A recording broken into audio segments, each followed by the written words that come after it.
Panorama group, जो सोचता है वो करता है। आपके अपने सपनों का आशियाना। नमस्कार, मेरा नाम ज्ञानेश्वर है और आपने देखना शुरू किया है लाइव सिटी। मेरे साथ दिल्ली से जुड़ रहे हैं देश के जाने माने सीनियर जर्नलिस्ट अजीत द्विवेदी जी। अजीत जी, चर्चा बिहार की करेंगे और हम स्मरण कराना चाहते हैं 2020 के विधानसभा चुनाव के परिणाम के दिन का। कैसे तेजस्वी यादव सरकार बनाते बनाते चुक गए थे, मंजिल तक पहुंचते पहुंचते, और यदि न चुके होते तो वह मुख्यमंत्री पद की शपथ ले चुके थे। लेकिन उसके पहले का घटनाक्रम क्या था? सीट शेयरिंग से लेकर टिकट बंटवारे तक क्या क्या खेला हुआ था। कांग्रेस से लड़ाई हुई, टिकट देने में क्या सब खेले हुए यह सबको पता था। और फिर से 2025 में कल आपने देखा ऐतिहासिक बिहार बंद। राहुल गांधी पटना आए पहली बार और उन्होंने आंदोलन में हिस्सा लिया। जो गहन वोटर पुनरीक्षण चल रहा है उसके खिलाफ चल रही लड़ाई में ताकत फूकी। लेकिन महागठबंधन की संपूर्ण एकजुटता दिखने के बाद भी कहते हैं ना कि बने बनाए खाने में आपने किरासन तेल डाल दिया। भाई, क्या परहेज है, क्या गुरेज है, रखना है नहीं रखना है, साथ चलना है नहीं चलना है, यह फैसला तो आपको, मतलब आरजेडी को, मतलब तेजस्वी यादव को अभी ही कर लेना चाहिए। कि पप्पू यादव बिल्कुल ही पसंद नहीं है, पप्पू यादव बिल्कुल ही जरूरत नहीं है, कन्हैया कुमार से नफरत है। जिस तरीके से कल पप्पू यादव और कन्हैया कुमार के साथ व्यवहार हुआ, उसके बाद आपने देखा कि पूरे देश में चर्चा चलती रही पप्पू यादव की, कन्हैया कुमार की। जो बिहार की लड़ाई लड़ी जा रही थी वह मध्यम पर गई और इस लड़ाई को सबसे अधिक भुनाया बीजेपी वालों ने। बीजेपी वाले खुद परे और उन्हें पप्पू यादव के लिए दिल में इतना कुछ आ गया कि पूछिए मत। क्या क्या न कहा गया कि महागठबंधन में महाफूट है। जो अपनों का सम्मान नहीं कर सकते हैं वह बिहार की जनता का सम्मान कैसे कर सकते। तो फिर वही गलतियां दोहराई जानी शुरू हो। स्थितियों परिस्थितियों को समझा नहीं जा रहा है। यह ठीक है कि जो शाहबाद का इलाका है, जो भोजपुर का इलाका है, जो पटना का इलाका है, वह सबसे मजबूत दुर्ग है महागठबंधन का। लेकिन सोचिए कि आपने पूरी ताकत लगा दी थी लोकसभा चुनाव में पप्पू यादव को हराने के लिए। 40-40 विधायक कैंप कर रहे थे। स्वयं तेजस्वी यादव ने डेरा डाल रखा था, लेकिन पप्पू यादव चुनाव जीते और बीमा भारती की जमानत जब्त हो गई। ठीक ऐसा ही रुपौली विधानसभा के उपचुनाव में हुआ। तो पप्पू यादव क्या है क्या नहीं है वह लोकसभा चुनाव में दिखा चुके हैं। और इस बात की आशंका कल जैसा अपमान हुआ, यदि पप्पू बिदक गए, राहुल गांधी भी कह दे कि मैं क्या करूं, तेजस्वी बिल्कुल तैयार नहीं है, तो सीमांचल की स्थिति और परिस्थिति को समझिए। हमने पहले भी कहा था कि मैंने एक सर्वे रिपोर्ट देखा है विधानसभा चुनाव को लेकर, जिसमें सीमांचल में जो वोटरों के बीच पहुंच है, मतलब महागठबंधन की ओर से, उसमें कांग्रेस सबसे पहले पायदान पर है, दूसरे पायदान पर ओवैसी हैं, तीसरे पायदान पर पप्पू यादव हैं और चौथे पायदान पर आरजेडी का जिक्र है। तो इस स्थिति परिस्थिति में यदि आपने इतना परेशान किया कि पप्पू और ओवैसी एक हो गए सीमांचल में, तो फिर सीमांचल की सूरत क्या बचेगी और वहां क्या होगा जहां आरजेडी के उम्मीदवार चुनाव लड़ रहे होंगे, वहां क्या होगा। ठीक इसी प्रकार से कन्हैया कुमार, देखिए, अखिलेश प्रसाद सिंह को जब हटाया गया या कहले कि कार्यकाल पूरा होने के बाद उन्हें विराम दिया गया और डॉक्टर राजेश राम अध्यक्ष बने, तो कन्हैया कुमार को बिहार के मैदान में उतार कर जो समाज है उसे इस बात का सांत्वना दिया गया कि हम भविष्य का एक नेता तैयार कर। लेकिन कल जो कुछ हुआ वह दुनिया के सामने है, तो इसकी चर्चा करेंगे अजीत जी। दूसरी चर्चा करेंगे कि प्रशांत किशोर की सभा में जिस तरीके से लोगों का आना बढ़ता चला जा रहा है। कल बिहार बंद था, लेकिन सीतामढ़ी के रीगा में और मधुबनी के हरलाखी में जितनी बड़ी सभा हुई है, सभी पार्टियों के होठ उड़े हुए हैं। जो पहले कहते थे प्रशांत किशोर क्या हैं, वह भी अब जानना चाह रहे हैं कि प्रशांत किशोर की सभा में इतने लोग आ कहां से रहे। अब विरोधी साफ तौर पर कह देंगे कि पैसे से आ रहे हैं। पैसे से भी प्रशांत किशोर की सभा में जो लोग दिखते हैं, उनमें बहुतायत लोग पैसे से नहीं आने वाले हैं। और यदि प्रशांत किशोर की सभा में पैसे से लोग आते हैं, तो सभी पॉलिटिकल सभाओं में पैसे और व्यवस्था से लोग आते हैं, यह बात भी सच है। तो सबसे पहले महागठबंधन में बने बनाए खाना में जो कल किरासन तेल डल गया, इस पर चर्चा करें। और दूसरे पहर में, मतलब इस कार्यक्रम के, उसमें प्रशांत किशोर की चर्चा करेंगे। अजीत जी। देखिए ज्ञानेश्वर जी, सबसे पहले उसके राजनीतिक पहलू हैं और कुछ कल की घटनाक्रम की बातें हैं जिस पर प्रतिक्रिया है लोगों की, और उसके बाद उसके राजनीतिक पहलू हैं जो उन दोनों पर बात करना जरूरी है। पहला तो घटनाक्रम ही है जो बहुत ही बैड टेस्ट में था, बहुत खराब था और वैसा नहीं होना चाहिए था। पप्पू यादव जो महागठबंधन के 8-9 एमपी हैं उसमें से एक एमपी है, और उनके साथ आप इस तरह का व्यवहार कर रहे हैं। भाई सबसे ज्यादा पहचाना हुआ चेहरा है बिहार में, पप्पू यादव का सबसे ज्यादा पहचाना हुआ चेहरा है, और महागठबंधन के वो लोकसभा के एमपी हैं जो कहा हमने कि 7-8 लोग जो है, 9 लोग उसमें एक है वो। तीसरी बात यह है कि कल पटना की सड़कों पर जो भीड़ दिख रही थी, जो कांग्रेस पार्टी के झंडे चारों दिख रहे थे, वो पप्पू यादव की भीड़, वो पप्पू यादव अपने साथ लेकर के आए थे। और ये जब ये तय हुआ कि ये जो गहन पुनरीक्षण अभियान चुनाव आयोग शुरू करेगा, तो सबसे पहले इसका विरोध करने वालों में पप्पू यादव थे। मतलब सैद्धांतिक रूप से पप्पू यादव ने इस पर एक लाइन ली थी, इस पर स्टैंड लिया था, इसका विरोध करना शुरू किया था और ये कहा था कि ये दलितों, गरीबों, वंचितों, पिछड़ों, अल्पसंख्यकों का नाम काटने की साजिश है। तो उन्होंने एक सैद्धांतिक लाइन ली हुई थी, पहले से एक स्टैंड लिया हुआ था। जब इस पर प्रदर्शन करने बिहार बंद की बारी आई, तो वो बड़ी संख्या में लोगों को लेकर के आए। कांग्रेस पार्टी के झंडे कल पटना में, हम सब लोग जानते हैं कि आरजेडी की ताकत के आगे कांग्रेस की ताकत कुछ नहीं है। इसके बावजूद कांग्रेस ने कल ओवर पावर किया, चारों तरफ कांग्रेस पार्टी के झंडे, कांग्रेस के लोग दिख रहे थे। आरजेडी के लोगों ने, ज्ञानेश्वर जी, कहा है, बीजेपी वाले तो हैरान परेशान थे ही, जेडीयू के लोग, कि इतने कांग्रेसी कहां से आगे पटना में। मतलब कांग्रेस के लोग तो दिखते नहीं थे, इतने कहां से आगे। ये पप्पू यादव लेकर के आए।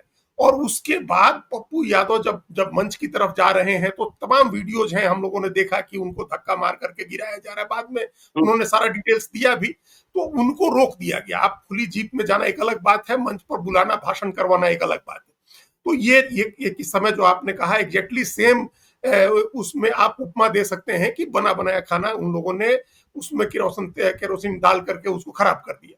यही हाल कन्हैया कुमार के साथ हुआ। कन्हैया कुमार सबसे पॉपुलर फिगर, सबसे पॉपुलर चेहरे के तौर पर बिहार में उभर रहे थे। अभी उन्होंने नौकरी दो, पलायन रोको यात्रा निकाली, तब भी हम लोगों ने देखा कि सड़क पर कैसी भीड़ आई, उनके साथ लोग आए, जुटे। और उन्होंने पटना में जब मुख्यमंत्री आवास का घेराव किया कन्हैया कुमार ने, तो वो कई वर्षों के बाद एक पहला अभियान था, हमने देखा, जिसमें कांग्रेस के लोगों में कुछ उत्साह आया कि हम मुख्यमंत्री आवास, जो ट्रेडिशनल पॉलिटिक्स है कि आप मुख्यमंत्री आवास का घेराव करें, आप जैसे कल चुनाव आयोग की तरफ गए, तो ये उन्होंने किया और उनको भी आपने मंच पर नहीं चढ़ने दिया। तो ये दोनों घटनाएं हुई और उसके बाद जो प्रतिक्रिया आई, दो प्रतिक्रिया आई। इसके राजनीतिक पहलू पर आने के पहले वो बताना जरूरी है कि ये खबरें प्लांट कराई जा रही हैं अलग अलग सोशल मीडिया हैंडल से। जो कांग्रेस के इकोसिस्टम के लोग हैं, वो कह रहे हैं कि राहुल गांधी बड़ी नाराज हुए पप्पू यादव के साथ जो हुआ उसको लेकर। वो कह रहे हैं कि कन्हैया कुमार वाले मामले में भी पप्पू यादव बहुत नाराज हुए, और एक उनका बहुत ही खास इकोसिस्टम का आदमी है जिसने ट्वीट किया, एक्स पर डाला कि जिस व्यक्ति ने कन्हैया को हाथ लगाया उसको राहुल गांधी ने निकलवा दिया और वो कभी दिखाई नहीं देगा, अब राहुल गांधी की टीम में दिखाई नहीं देगा। इन बातों का कोई मतलब नहीं है ज्ञानेश्वर। जब आपने करोड़ों, बिहार के करोड़ों लोगों के सामने, और जब देश देख रहा था, उस समय आपने बेइज्जत करा दिया, अपमानित करा दिया, तो इन बातों का क्या मतलब? ये आपकी गलती का प्रायश्चित तो नहीं है ना। इससे ये बात कहां साबित होती है कि आगे से आपके हर मंच पर पप्पू यादव और कन्हैया कुमार रहेंगे?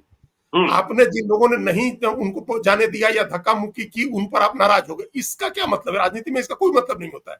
आप ये इंश्योर करें कि आगे जो भी सभा होगी उसमें पप्पू यादव भी रहेंगे और कन्हैया कुमार भी रहेंगे, तब तो कोई बात बिल्कुल, है। नहीं तो ये खबर बिल्कुल। प्लांट करने का कोई मतलब नहीं है। इसी तरह से जो आपने अरे कहा कि बीजेपी के ये लोग, भी इंश्योर करना पड़ेगा कि जहां राहुल गांधी जिस सभा में होंगे, वहां की व्यवस्था राहुल गांधी के लोगों के पास होगी, न कि तेजस्वी यादव के लोगों के पास होगी। वही उसके उसके राजनीतिक पहलू पर हम आ रहे हैं, तो उस पर हम लोग बात करेंगे। बाकी जो जी। आपने कहा ना कि बीजेपी के लोगों की अचानक प्रेम उमड़ गया पप्पू यादव के लिए, जिन हम्म। जिन पप्पू यादव को वो लोग देखना नहीं चाहते हैं, बीजेपी के लोग, हम्म। जेडीयू के लोग, हर आदमी इस बात से आशंकित है कि एक बहुत बड़ी ताकत महागठबंधन के साथ जुड़ रहा है सीमांचल में पप्पू यादव का, और हम्म। उससे बीजेपी जेडीयू को नुकसान हो सकता है, एनडीए को नुकसान हो सकता है। उन सब लोगों के मन में अचानक प्रेम उमड़ गया पप्पू यादव के लिए।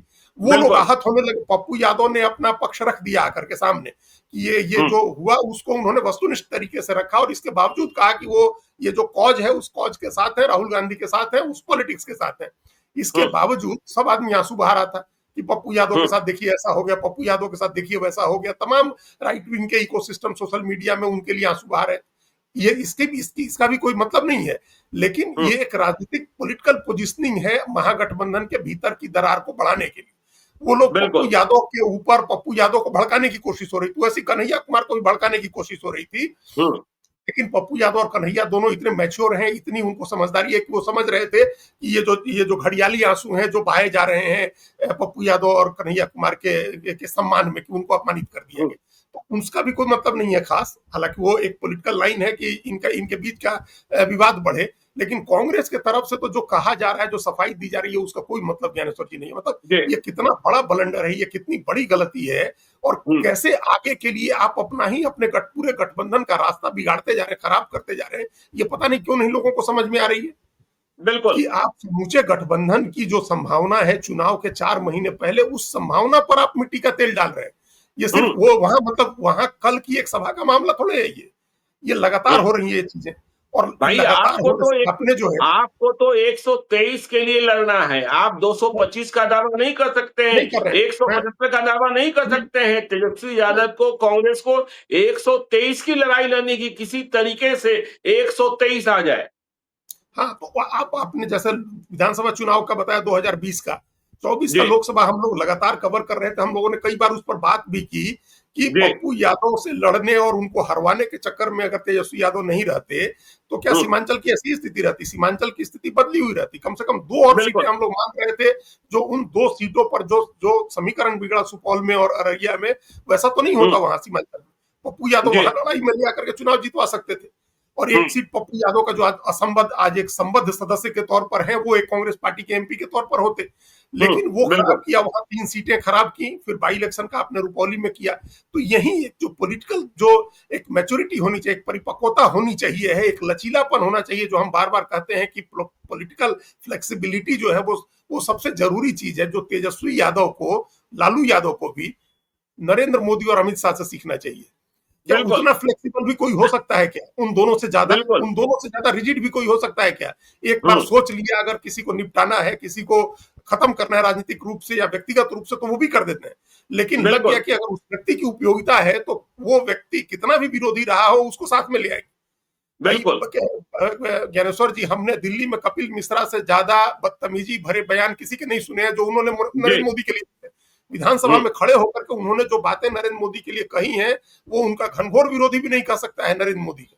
इसके बावजूद नरेंद्र मोदी ने कपिल मिश्रा को न सिर्फ यहाँ बीजेपी में शामिल करवाया, बल्कि उनके लिए चुनाव प्रचार करने गए वहां उनकी सीट पर, और वहां जाकर के उनके लिए वोट मांगा। दिल्ली में जी। कपिल मिश्रा चुनाव जीते, कपिल मिश्रा मंत्री भी हुए।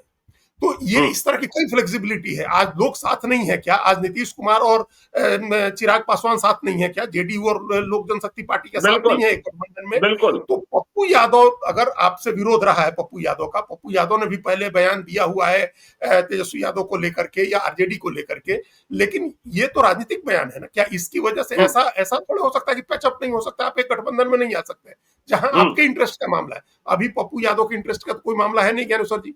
पप्पू यादव को ना बिल्कुल। एमएलसी का चुनाव लड़ना है, ना अभी मुख्यमंत्री बनने की वो दावेदारी कर रहे हैं। तो अभी तो जी। मुख्यमंत्री तेजस्वी यादव को बनना है। तो हम लोग पहले भी जितनी बारी चर्चा की है, ये बात आई है कि जब तेजस्वी यादव को मुख्यमंत्री बनना है तो उनको समझौता करना होगा ना, उनको तमाम ऐसे लोगों के साथ हाथ मिलाना पड़ेगा जिन लोगों से कभी उनका विरोध रहा है, किसी तरह का विरोध, निजी रहा हो, राजनीतिक रहा हो, सैद्धांतिक रहा हो। आज कितने लोगों के साथ अरविंद केजरीवाल ने जितने लोगों को भ्रष्ट साबित कहा और उनकी लिस्ट निकाली, उन सबके साथ अलायंस किया ना उन्होंने, कांग्रेस के साथ भी अलायंस किया। तो ये राजनीति में तो कोई परमानेंट दोस्त नहीं होता है, परमानेंट दुश्मन नहीं होता है। अगर इस रास्ते पर चलेंगे तो अपना नुकसान हो रहा है ना तेजस्वी यादव का और लालू यादव का, जो हम लोगों ने लोकसभा चुनाव में देखा। और विधानसभा चुनाव में सीमांचल की सिर्फ 24 सीटों की बात नहीं होती है, सिर्फ सीमांचल में जब बात होती है, जो आपने कहा कि अगर तेजस्वी यादव, अगर पप्पू यादव और वैसी एक हो जाए तो वो सिर्फ 24 सीटों का मामला नहीं होगा ना, वो तो पूरे प्रदेश की राजनीति को प्रभावित करने वाला मामला हो जाएगा। हाँ, तो क्योंकि ओवैसी ने तो पहले से पत्ता फेंक रखा है कि तेजस्वी जी, यदि आपको मुख्यमंत्री बनना है और महागठबंधन को जीतना है तो हमें शामिल कर लीजिए, नहीं तो फिर वोट का बंटवारा होगा तो हमें दोस्त मत दीजिएगा। हाँ, तो एक पोजीशन पहले से कर दिया है, आपको उन्होंने अलग से उलझा के रखा हुआ है। अगर आप अगर मना कर देते, जैसा कि मनोज झा ने एक बयान दिया कि भाई ओवैसी साहब को चाहिए कि वो इस चुनाव में, बिहार के चुनाव में नहीं लड़े, अलग हो जाएं और हम लोगों को जिताने के लिए काम करें, तो एक संकेत मिलने लगा कि आप तालमेल नहीं करेंगे। तो अब तो उनका अपर हैंड होगा ना, वो कहेंगे ना जाकर के कि हमने तो तालमेल, अपना हित, अपना ईगो सब सेक्रीफाइस करके हम गए थे उनके पास चिट्ठी लिख करके समझौता कराने, लेकिन उन्होंने नहीं किया। और वही बात अगर पप्पू यादव भी कह के जाए कि भाई हम तो इतना हाथ पैर जोड़ते रहे इन लोगों के साथ, हम तो इतना इन लोगों के पीछे घूमे, कांग्रेस की मदद की, सबकी मदद की, लेकिन इन लोगों ने दुत्कार दिया। तो अगर यही बात कह के दो मुस्लिम और यादव के दो बड़े नेता, बड़ा समूह अगर चला जाए आपके खिलाफ लड़ने, तो 24 सीटों पर तो सारा डैमेज हो जाएगा, वहां तो आप कहीं लड़ाई में नहीं रहेंगे। लेकिन इसका असर बिहार के बाकी सीटों पर भी होगा, लोगों की धारणा पर, परसेप्शन पर होगा, लोगों की सोच पर होगा, पॉलिटिकल नैरेटिव पर होगा। भारतीय जनता पार्टी और एनडीए को, समूचे एनडीए को एक अपना नैरेटिव क्रिएट करने का मौका मिलेगा, जबकि ऐसी स्थिति, मतलब ऐसी स्थिति तक लड़ाई को ले जाने का मामला नहीं है। बिल्कुल, तेजस्वी यादव को पप्पू यादव से क्या थ्रेट हो सकता है, क्या खतरा हो सकता है? वो तो मैंने कल सुना भी ना, जो आप कह रहे हैं, कल संबित पात्रा को मैंने सुना भी कि वो कह रहे थे कि भाई लालू यादव एंड फैमिली को, मतलब तेजस्वी यादव को, अपने यादव परिवार से, मतलब लालू यादव के परिवार के अलावा कोई दूसरा यादव नेता बिहार में उभर जाए, यह बात बर्दाश्त नहीं है। और इसी का परिणाम है कि पप्पू यादव को जलील किया गया। तो बीजेपी वाले अब देखिए अब आपको घेर रहे हैं। हाँ, बीजेपी कहेगी ये बात ना, और उसका मैसेज उस पप्पू यादव को क्या लाभ होगा नहीं कह सकते हैं, लेकिन यादव समाज में एक मैसेज जाएगा आपको लेकर के कि आप दूसरे परिवार का, दूसरे यादव परिवार का एक आदमी है, उसको आप अपमानित करवाते हैं। तो दूसरी जगह भी जो यादव जो वोट है वाले, वो बीजेपी को नहीं जाएगा। लेकिन अगर वो बट ही जाए या नुकसान ही हो जाए तब भी फायदा है बीजेपी का। तो बीजेपी तो उस नैरेटिव को उस दिशा में ले जा रही है, और यही इसी दिशा में प्रशांत किशोर ले जाते हैं। हमने 10 बार सुना है उनको कहते हुए कि आज लालू यादव मन कर दें, आकर के कहें कि हम किसी दूसरे साधारण यादव परिवार के किसी लड़के को मुख्यमंत्री बनाएंगे, हम उनका समर्थन करेंगे। तो ये तो नैरेटिव अपने आप ही नुकसान पहुंचा रहा है ना आरजेडी का। और आप राजनीतिक लाइन लीजिए, आप राजनीतिक रूप से लड़ाई लड़िए, आप पप्पू यादव के साथ बैठिए, उनसे समझौता करिए मत करिए अलग बात है। आप जो जिन पार्टियों के बीच में आपस में झगड़े होते हैं, क्या उनके नेता आपस में नहीं मिलते हैं, आपस में बात नहीं करते ही है ना? घनघोर विरोधी पार्टियों के नेता आपस में बात करते हैं। तो पप्पू यादव से ऐसा क्या विरोध हो गया कि आपको देखना पसंद नहीं है, मंच पर आना उनका पसंद नहीं है? आप बैठिए, उनके साथ अलायंस की बात करिए, बात बनती है तो ठीक है, नहीं बनती है तो राजनीतिक तरीके से आप इस बात को डील करिए। तो आप एकदम, ये अराजनीतिक तरीका था, एक उनको अपमानित, पप्पू यादव को अपमानित करने और उनको मंच पर नहीं चढ़ने दे करके एक मैसेज देने का, उनको नीचा दिखाने का, ये आरजेडी ने अपना नुकसान किया। ये हम कह सकते हैं कि कांग्रेस ने इसको नहीं किया है, लेकिन कहीं ना कहीं कांग्रेस भी भागीदार है ज्ञानेश्वर जी इस मामले में। कांग्रेस से कहा होता, पप्पू यादव कोई ऐसे कांग्रेस पार्टी के जिलाध्यक्ष तो नहीं है ना कि जिनको राहुल गांधी नहीं जानते हैं। कांग्रेस वो एमपी है, संबद्ध सदस्य है कांग्रेस से, और उनके बारे में पहले से उनको पता है कि तेजस्वी यादव पर और लालू यादव का परिवार पसंद नहीं करता है। तो ये पहले से मैसेज होना चाहिए थी मंच पर कौन कौन आदमी रहेगा। ऐसी अराजकता थोड़ी होती है, मंच पर आने वाले लोगों की एक लिस्ट बनती है। आखिर जेड+ सिक्योरिटी है राहुल गांधी क्या? तो ये कांग्रेस की भी कमी थी। कांग्रेस अगर तेजस्वी यादव की बहुत सेंसिटिव मामला है पप्पू यादव को लेकर के, तो कांग्रेस का क्या लेना देना है उससे? कांग्रेस कहे कि भाई आप मत करिए तालमेल, हम करेंगे, हमारे हिस्से में जो सीटें मिलेंगी हम उसमें से पप्पू यादव को देंगे, नहीं देंगे ये हमारा मामला है, हम इनसे तालमेल करेंगे। आज हाँ, कह रहे हैं जैसे आप आज लोकसभा चुनाव के बाद एक साइन ठीक है। कर गए थे ना भाई कि हम हाँ, नहीं जाएँगे पूर्णिया में, नहीं जाएँगे पप्पू यादव के हाँ, खिलाफ नहीं चुनाव प्रचार करने। हाँ, हम नहीं गए। नहीं गए। हाँ, और आज हम लोग देख रहे हैं ना एनडीए में कह दिया ना जेडीयू ने कि भाई आप लोजपा वाले लोग आप बीजेपी से बात करिए, हमारा तालमेल आपसे है। या जी, बिल्कुल। राष्ट्रीय लोक मोर्चा के नेता उपेंद्र कुशवाहा उनकी भी बात बीजेपी से होगी, उनका भी कोई तालमेल जेडीयू से नहीं है। जो बिल्कुल। जीतन राम मांझी को करना होगा तो करेंगे। तो क्या उस तरह से इसमें नहीं हो सकता है? क्या कांग्रेस कह दे हुँ, कि भाई हमारे साथ है पप्पू यादव, आपको चिंता करने की जरूरत नहीं, हमारे नेता है। बस हुँ, ठीक है, तो कांग्रेस उनको अपने मंच पर ले जाए। तो इसमें कांग्रेस की भी कहीं ना कहीं कांग्रेस की भी अगर हम भागीदारी नहीं कहें, मिली भगत नहीं कहें, तब भी ये कांग्रेस की कमी है, बड़ी कमी है। कांग्रेस पार्टी को इस हुँ, मामले में पहले से स्टैंड लेना चाहिए था। और आज इधर उधर से जो कांग्रेस के लोग खबरें प्लांट करवा रहे हैं और कह रहे हैं कि राहुल गांधी बहुत नाराज हुए, इससे भी काम नहीं चलेगा। राहुल गांधी को सामने आकर के एक बयान देना चाहिए इस मामले पर। राहुल गांधी को बोलना बिल्कुल। चाहिए है, कृष्णा हुँ, अलावरू को बोलना चाहिए है, अगर केसी वेणुगोपाल को बोलना चाहिए कि भाई ये गलत हुआ है वहां और वो हमारे साथ है तो हमारे साथ है। ये बात हुँ, जब तक अगर आप नहीं कहते तो कांग्रेस भी अपना नुकसान कर रही है। और यही मामला बिल्कुल। कन्हैया कुमार के साथ भी है ज्ञानेश्वर जी। हुँ, कन्हैया कुमार से तो हमको और समझ में नहीं आता। पप्पू यादव में तो मान लीजिए कि फायर ब्रांड लीडर हैं, यादव हैं, महत्वाकांक्षी हैं, ये सब चीजें हैं। कन्हैया हुँ, कुमार में क्या, कन्हैया कुमार से क्या खतरा है तेजस्वी यादव को? हुँ, कन्हैया कुमार से तो कोई खतरा नहीं है। भूमिहार तो यहाँ बिल्कुल, किसी तरह का थ्रेट थ्रेट आपको नहीं पैदा करने जा रहा है ना भाई आपके सामने। बिल्कुल। आपके पास 32% का एक वोट का समीकरण है, उधर 3% से भी कम का वोट का समीकरण है। तो वो उससे क्या खतरा महसूस होता है कि हरवाने के लिए आपने वहां मुस्लिम कैंडिडेट उतारा 2019 के हुँ, चुनाव में, हुँ, मैं 2024 तन्वी देता हूँ। जी, हाँ, बिल्कुल। तो ये उनसे क्या खतरा है? वो बहुत अच्छा हुँ, बोलते हैं, बहुत अच्छा भाषण करते हैं, जेएनयू से पढ़े लिखे, तो इसमें क्या, ये कोई क्वालिटी तो नहीं है ना तेजस्वी यादव को रिप्लेस करने का। ना जी, वो आपकी पार्टी में है कि आकर के आपकी पार्टी में रिप्लेस कर देंगे, फिर भी उनके साथ एक थ्रेट, उनसे एक चुनौती हो गई। तो जब नेता हुँ, इतना इनसिक्योर फील करेगा ज्ञानेश्वर जी, इतना बड़ा नेता जो बार बार, तेजस्वी यादव क्या कहते हैं पब्लिक के बीच में जाकर के कि 2 बार से हमारी पार्टी सबसे बड़ी पार्टी हो रही है। तो मैटर हुँ, ऑफ फैक्ट है कि 2 चुनाव हुँ, से 2015 में भी और 2020 में भी सबसे बड़ी पार्टी बनी। राष्ट्रीय जनता दल सबसे बड़ी पार्टी थी। आप 3 बार, बिल्कुल। आप लगातार 15 से लेकर के 3 बार नेता प्रतिपक्ष हुए, 2 बार उप मुख्यमंत्री हुए, सबसे बड़ी हुँ, पार्टी के आप नेता हैं। और आपको एक ऐसे व्यक्ति से खतरा महसूस हो रहा है जो बिहार की पॉलिटिक्स में अभी नॉन एंटिटी है, जिसकी कोई हुँ, पहचान नहीं है, जिसने कभी कोई विधानसभा चुनाव अभी लड़े नहीं, लोकसभा चुनाव लड़े तो जीते नहीं। उनसे आपको खतरा दिख रहा है। वो ऐसे माइनॉरिटी कास्ट से, ऐसी छोटी, ऐसे कमजोर जाति से है जिसकी आबादी 2.5% है और उस आबादी में भी 37% आदमी गरीब है। आपको उसकी बिल्कुल। चिंता हो रही है, उससे खतरा महसूस हो रहा है। और जब इतने इनसिक्योर आप रहिएगा तो क्या राजनीति करिएगा बिहार के 14 करोड़ लोगों का?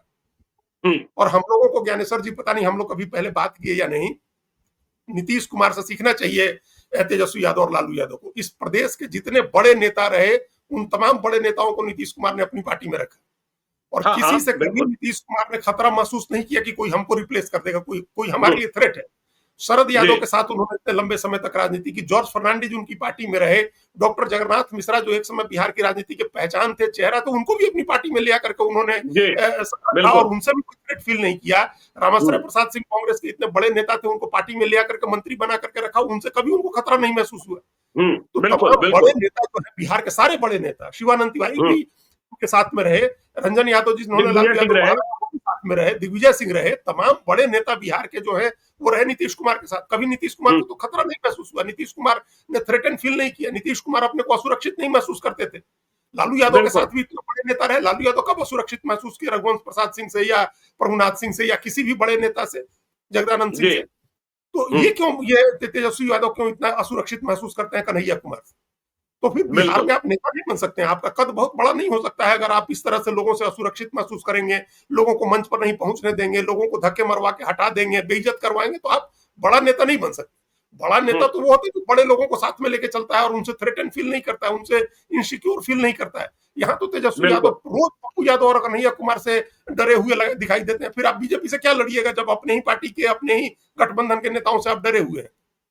तो ये चीज बदलनी होगी तेजस्वी यादव को, गले लगाना होगा अपने अपने जिनसे वैचारिक विरोध है, निजी विरोध है, उनको भी गले लगाना होगा, बड़े नेताओं को साथ में लेना होगा। इससे आपकी जीत का रास्ता प्रशस्त होगा। आप जीत के रास्ते पर जाकर के अगर मुख्यमंत्री बनना चाहते हैं तो इन लोगों को दूर नहीं भगाना होगा, इन लोगों को नजदीक बुला करके गले लगाना होगा। जी,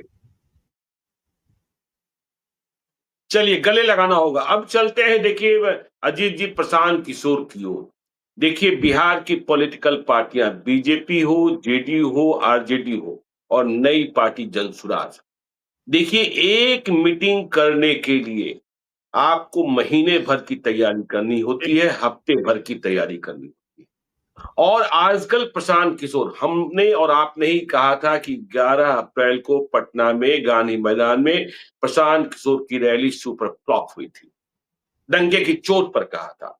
लेकिन इसके बाद प्रशांत किशोर ने अपने को करेक्ट कर लिया और रोज उनकी सभाएं कम से कम 2 हो रही है और दोनों सभाओं में हर अगले दिन की सभा में भीड़ बढ़ती जा रही है। प्रशांत किशोर जो बातें कह रहे हैं, वह तमाम फॉर्मेट में वीडियो पर भी उपलब्ध होते हैं।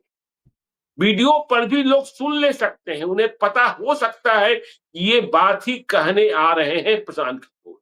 फिर भी सभाओं में सामने से प्रशांत किशोर को सुनने और देखने के लिए उसमें भी समझदार तबका जिस तरीके से आ रहा है, वह सचमुच दंग करने वाला है।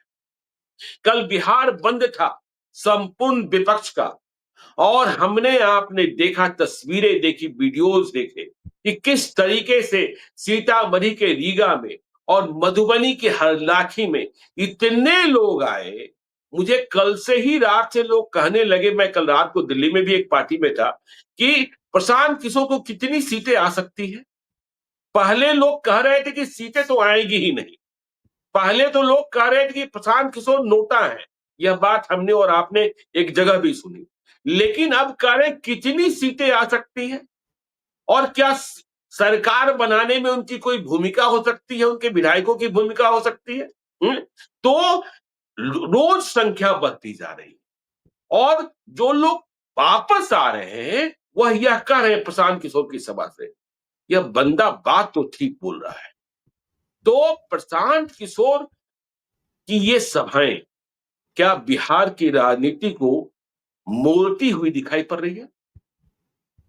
देखिए ज्ञानेश्वर जी, ये बड़ा सवाल है और ये एकदम टिपिकल जो ये क्लासिकल एक कहावत है, पहले से कही जाती है, तमाम लोगों ने, हम लोगों ने भी कई बार कहा है कि जब आप कई बार पहले लोग आपकी अनदेखी करेंगे, फिर आपका मजाक उड़ाएंगे और फिर आपसे लड़ने लगेंगे। तो एकदम ये इसी क्रम में दोहराया जा रहा है। जब प्रशांत किशोर आए राजनीति करने तो सबने उनकी अनदेखी की, कह रहे ये तो चुनाव प्रबंधन का काम करते थे और अब आ गए हैं तो इनका कोई मतलब नहीं। फिर लोगों, जब वो पदयात्रा करने लगे तो लोगों ने उनका मजाक उड़ाना शुरू किया और अब सब आदमी उनसे लड़ने लगा है, हर पार्टी उनसे लड़ने लगी है, हर आदमी उनके एक एक मुंह पर नजर रखने लगी है। तो ये उनकी, इसके बाद इसके अगला होता है कि जब आपसे लोग लड़ने लगेंगे तो आप फिर जीतेंगे या हारेंगे, आप लड़ाई में तो आ ही गए। तो प्रशांत किशोर लड़ाई में तो आ गए, जीत हार अलग चीज है, सीटें कितनी है वो अलग चीज है। हम लोग इस पर बहुत डिटेल बात कर चुके हैं और हम तो बहुत ही पॉजिटिव उसमें देख रहे हैं उनके तमाम डेवलपमेंट्स को। तो वो उनकी सीटें वो छोड़ दें। कल की बात जो आपने कही, बंद था भारत बंद, जाने आने के साधन नहीं थे, गाड़ियां सड़क पर रोकी जा रही थी, कहीं जोर जबरदस्ती, कहीं स्वेच्छा से। लोग खुद भी नहीं निकल रहे थे क्योंकि कल ही वो ट्रेड यूनियंस का भी बंद था और बिहार बंद था, तो लोगों ने कई जगह लोग खुद भी नहीं निकल रहे थे। इसके बावजूद प्रशांत किशोर की सभा में जैसी भीड़ जुटी, उनके लिए एकदम सामान्य दिन था, नॉर्मल दिन जैसे दूसरा कोई भी दिन होता है, जिस तरह से लोग आते हैं उसी तरह से लोग पहुंचे। तो ये अपने आप में एक बड़ी कहानी है। हम लोग, आपने कहा ना कि महीनों और हफ्तों लग रहे हैं लोगों को तैयारी करने में, संसाधन देने में। बिना संसाधन के, बिना पैसे के किसकी रैली हो रही है? किसी की रैली नहीं हो रही है। आजकल कोई नहीं आ रहा है। आजकल आप गाड़ी नहीं दीजिएगा, अच्छी गाड़ी नहीं दीजिएगा, आप उनके खाने की व्यवस्था, उनके लिए ठंडे पानी की व्यवस्था आप नहीं करिएगा, कोई नहीं आ रहा है रैली में आप। तो इतनी व्यवस्था तो सबको करनी पड़ रही है। प्रधानमंत्री के लिए तो स्कूलों कॉलेजों में छुट्टियां कराई जा रही हैं और लोगों को बुलाया जा रहा है, आंगनबाड़ी के कर्मचारी की महिलाओं को, जो कि आप काम छोड़ करके आइए। तो प्रशांत किशोर के पास तो वैसी भी सलाहियत नहीं है कि उनके लिए कोई स्कूल बंद करा दे और आंगनबाड़ी के लोगों को ले आए। ये सलाहियत भी नहीं है कि कोई एमपी एमएलए है जो लोगों को लेकर के आए।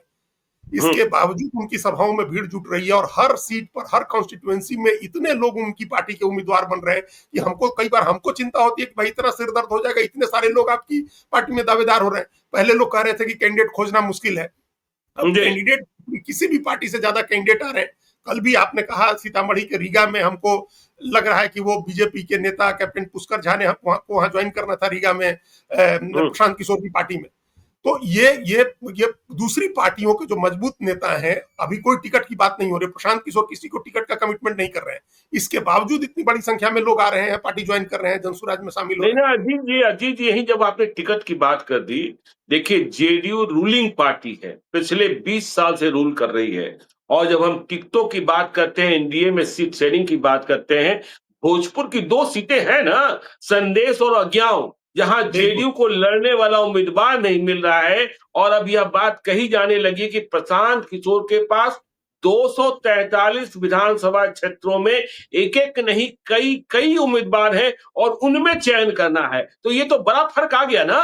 आप ज्ञानेश्वर जी कॉन्स्टिट्यूएंसी, हर कॉन्स्टिट्यूएंसी आप बता रहे हैं, हर कॉन्स्टिट्यूएंसी की आप जानकारी दे रहे हैं, हर कॉन्स्टिट्यूएंसी के जी, संभावित उम्मीदवारों की बात कर रहे हैं। आपको कहीं दिखा जी। कि आप प्रशांत किशोर के का जो कैंडिडेट आप बता रहे हैं वो किसी से कमजोर है? सेक्शन हाँ, आप हम आपके प्रोग्राम्स देखे, आपने कई शहरों जिनके बारे में हमको पता है, जिन सीटों के बारे में आपने बताया, बीजेपी के ये एक संभावित कैंडिडेट है, महागठबंधन के, एनडीए के ये, महागठबंधन बिल्कुल। के ये, और प्रशांत किशोर की तरफ से ये। तो जी, प्रशांत किशोर की तरफ से जिनका भी नाम आपने लिया, शैक्षणिक रूप से, शैक्षणिक पृष्ठभूमि देखिए, राजनीतिक पृष्ठभूमि देखिए, आर्थिक पृष्ठभूमि देखिए, सामाजिक पृष्ठभूमि देखिए, वो किसी मामले में कमजोर कैंडिडेट नहीं है उनका। जीतना हारना बिल्कुल, अपनी जगह बिल्कुल, है, क्योंकि एक नई बिल्कुल। पार्टी है, दूसरी पार्टियां इतने वर्षों से काम कर रही हैं, और उन पार्टियों को लेकर के एक लोगों का माइंडसेट ऐसा बंधा हुआ है, जो जैसे देखिए ना अमेरिका में क्या हो रहा है भाई, एलोन मस्क ने एक पार्टी बनाई ना अलग, उन्होंने कहा हुँ, कि फेड अप हो गए हैं लोग टू पार्टी सिस्टम से, रिपब्लिकन और डेमोक्रेट, तीसरी पार्टी चाहिए अमेरिका के लोगों के लिए। तो लोगों जी, के दिमाग में दो ही पार्टी बैठी हुई है, जब भी वहां कोई तीसरी हुँ, पार्टी आती है तो लोग उसको वोट नहीं करते हैं, मतलब दस हुँ, परसेंट 12%, 15% वोट आया, फिर वो पार्टी खत्म हो जाती है। तो हर यहाँ बिहार में भी यही धारणा बैठी हुई है कि पार्टी का मतलब नीतीश कुमार की पार्टी और लालू यादव की पार्टी। तो हुँ, उस माइंडसेट से बिहार के लोगों को निकालना बहुत बड़ा काम है जो कर रहे हैं प्रशांत किशोर। जाति हुँ, के उससे लोगों को निकालना, लोगों को अपने ही हितों के लिए तैयार करना कि आप अपने हित की बात करिए। तो अच्छा, बिल्कुल। दूसरी बात ये जो जो हम लोग जहाँ एक जगह बैठे थे, जहाँ नोटा वाली बात हुई, और हम लोगों ने देखा जी, कि फरीदाबाद हरियाणा के नेता, उन्होंने क्या कहा कि आज उस हाँ, बिल्कुल, प्रशांत किशोर के एजेंडे पर चर्चा तो हो रही है, आज बिल्कुल। कोई दूसरे एजेंडे पर चर्चा नहीं हो रही है। जिसको बात करनी है वो उन्हीं एजेंडे पर बात कर रहा है, पलायन पर बात कर रहा है, हॉस्पिटल पर बात कर रहा है, शिक्षा पर बात कर रहा है। फिर उन्होंने उन्होंने प्रशांत किशोर के स्कूल का बस्ता, शिक्षक स्कूल का बस्ता चुनाव चिन्ह की भी बात कही, और ये भी कहा कि हम भले दूसरी पार्टी में हैं लेकिन हम जाएंगे और कुछ ना कुछ हम उनको चंदा भी भेजेंगे। तो क्या मतलब है, बिल्कुल। हरियाणा के बैठे हुए आदमी को बिहार की ऐसी चिंता हो रही है? नहीं, नहीं, तो ये सबसे बड़ी चीज। मैं कल रात में ग्रेटर कैलाश में था दिल्ली के इलाके में। मुझे एक भद्र सज्जन ने, बिहार के ही हैं, वकील हैं। उन्होंने यह सवाल पूछा, मैं भी चौंक गया कि ये क्या सवाल पूछ रहे हैं? क्योंकि हम तो मान रहे हैं कि प्रशांत किशोर का खाता खुलेगा कि नहीं खुलेगा, इसमें ही संशय की स्थिति है। 5-10 सीटें आएँगी कि नहीं, इसमें ही संशय की स्थिति है। हाँ, मैं यह ज़रूर कहता हूँ कि यदि उन्होंने 7% से 10% वोट हासिल कर लिया, बिना कोई सीट हासिल किए हुए भी, तो 2029 और 2030 में वह सबके लिए काल साबित होंगे। और इस बात को अब बीजेपी और आरजेडी भी मानने लगी है, क्योंकि 2029-30 में हम जेडीयू को तो देख नहीं पा रहे हैं। तो मैं कल जहां था ग्रेटर कैलाश में, उन्होंने कहा, मैं चौंक गया। कल कितनी बारिश हुई थी, रात को मैंने देखा ग्रेटर कैलाश के इलाके में जैसे लगता है नदी बह रही थी। तो उन्होंने कहा कि अच्छा, प्रशांत किशोर को क्या जेडीयू से कम सीटें आएंगी? मैंने कहा क्या कह रहे हैं आप ये? तो सोचिए, आदमी के दिमाग में ये सारी बातें आने लगी है। हाँ, हाँ, ये बात आ रही है कि एक बड़ी ताकत बन जाएंगे, दूसरी तीसरी ताकत बन सकते हैं वो। चूंकि जी। जो दिल्ली में बैठा हुआ आदमी है, वो सी वोटर का सर्वे देख रहा है, वो हम्म। दूसरे जो ट्रैकर्स हैं उनको देख रहा है, और उसमें ये बता रहा है कि मुख्यमंत्री के रूप में दूसरी सबसे लोकप्रिय पसंद प्रसन्न हो प्रशांत गए। किशोर। तो जिस हम्म। व्यक्ति को बिहार के 18% लोग, 100 में 18 आदमी, बालिग आदमी मुख्यमंत्री देखना चाहता है, क्या उसमें से 10 आदमी वोट नहीं करेगा?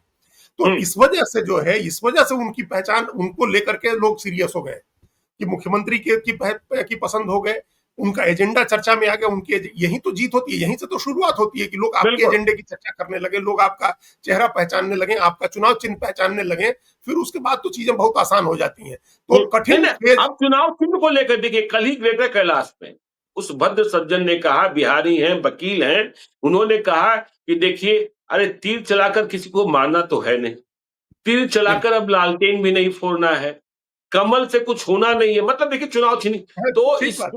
स्कूल के बस्ते से ही निर्माण होना है। तो बिल्कुल। बात वहां तक पहुंच गई है, बात वहां तक विवेचना हो रही है। होने लगी है और वो तुरंत लोगों के दिमाग में रिकॉग्नाइज हो जाएगा, लोगों के दिमाग में बैठ जाएगा स्कूल का बस्ता। और बिहार के बारे में ये सिर्फ कहने की बात नहीं है कि वो ज्ञान की भूमि है, सचमुच ज्ञान का बिल्कुल। वहां सबसे ज्यादा महत्व दिया जाता है, हमेशा दिया जाता है। और हम तो बार बार कहते हैं ज्ञानेश्वर जी की 10 कई तरह के जो है यश की कामना होती है, 10 तरह की यश की कामना, 10 तरह से मतलब जो उसमें जो यश बिल्कुल। की कामना होती है, हम्म, उसमें सबसे बड़ी कामना होती है यशस्वी होने की, जो कामना होती है किसी भी व्यक्ति की। तो बिहार हम्म, में यशस्वी होने की कामना सबसे पहले होती है, धनी होने की हम्म, कामना बाद में होती है। तो हम्म, यशस्वी होने का जो जो कामना है वो पूरी होती है विद्या से, शिक्षा से। और जी इसी से लोग बिल्कुल। यशस्वी हुए हैं बिहार के लोग। तो हम्म, वो उनको चुनाव चिन्ह मिला है और हम्म, वो लोगों के दिमाग में बैठ जाएगा और लोगों को बहुत अपील करने वाला है। वो ये जब दिल्ली में हम ये बात सुन रहे हैं तो बिहार में तो निश्चित रूप से लोग इस पर विचार कर रहे होंगे। तो हम्म, प्रशांत किशोर की भीड़, उनके उम्मीदवारों की सूची, संभावित उम्मीदवारों की सूची, उनका एजेंडा, ये तीनों चीजें आज आज उनको मतलब एक तीसरी ताकत बना रही है बिहार। जी। तो चलिए देखिए, प्रशांत किशोर तीसरी ताकत बन रहे हैं और महागठबंधन में जो कल कुछ हुआ, बने बनाए खाने में केरोसिन तेल डाल दिया गया और यदि इसे सुधारा नहीं गया, राहुल गांधी ने स्वयं आकर सामने नहीं कहा और तेजस्वी यादव ने भी अपनी स्थिति स्पष्ट नहीं की, तो कुछ भी हो सकता है। 2020 की तरीके से फिर से चुक जा सकते हैं। तो आगे क्या, यह भी बताएंगे। देखते रहिए लाइव सीरीज को। यदि अब तक आपने हमारे यूट्यूब चैनल लाइव सीरीज को सब्सक्राइब नहीं किया है तो जरूर कर लीजिएगा और यदि इस वीडियो को आप फेसबुक पेज के माध्यम से पेज को लाइक कीजिएगा, हैंडल एक्स पर भी हमें फॉलो कीजिए। धन्यवाद।